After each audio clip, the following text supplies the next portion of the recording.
And we actually did some work like that, modeling hyenas who were trying to steal a kill from lions, which happens in Africa. I mean, hyenas are quite intelligent, but not really intelligent. And they have this behavior that's more complex than anything else they do. They can band together. If there's about 30 of them or so, they can coordinate their effort so that they push the lions away from a kill, even though the lions are so strong that they could kill a hyena by striking with a paw.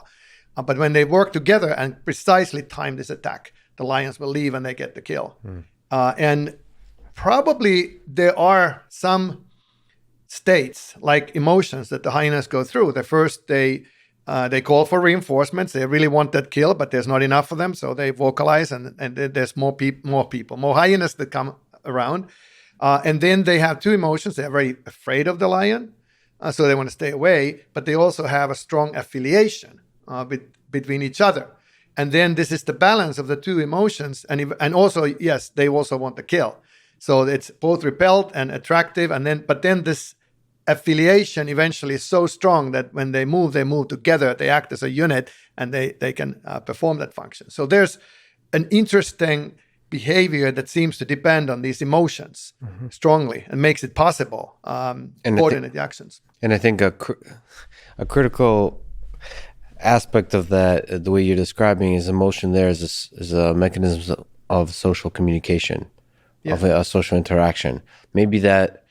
Maybe humans won't even be that intelligent, or most things we think of as intelligent wouldn't be that intelligent without the social component of interaction.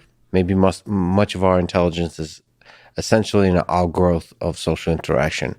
And maybe for the creation of intelligent agents, we have to be creating fundamentally social systems. Yes, I strongly believe that's true. And yes, the communication is multifaceted. I mean, they vocalize and call for friends, but they also rub against each other, and they push, and they do all kinds of gestures and so on. So they don't act alone. And I don't think people act alone very much either, at least normal most of the time.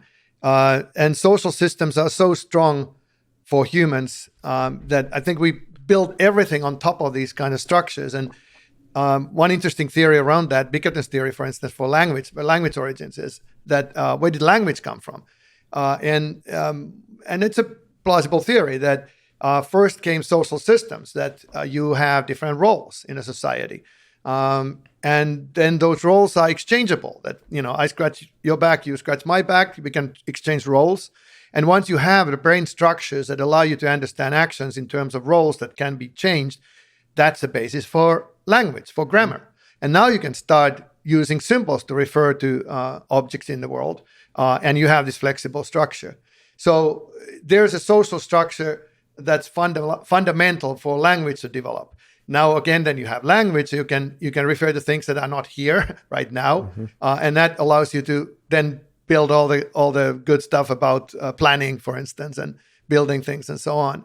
So yeah, I think that very strongly humans are social, and that gives us ability to structure the world. But also as a society, we can do so much more, because one person does not have to do everything. You can have different roles and together achieve a lot more.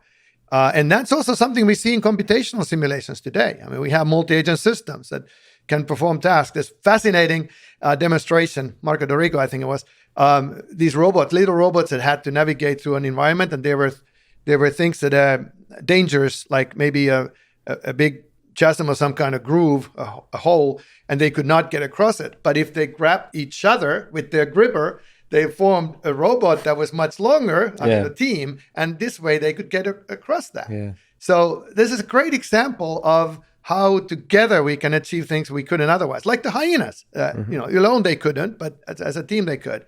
And I think humans do that all the time. We're really good at that. Yeah, and the way you described the system of hyenas, it almost sounds algorithmic. Like the problem with humans is they're so complex, it's hard to think of them as algorithms.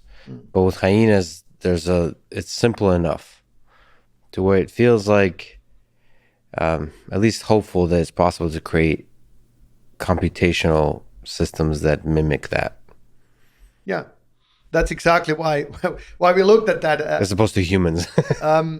Like I said, they are intelligent, but they are not quite as intelligent as, say, baboons, which would learn a lot and would be much more flexible. The hyenas are relatively rigid in what they can do. And therefore, you could look at this behavior like this is a breakthrough in evolution about to happen. Yes. That they've discovered something about social structures, communication, about cooperation, and it might then spill over to other things too in thousands of years in the future.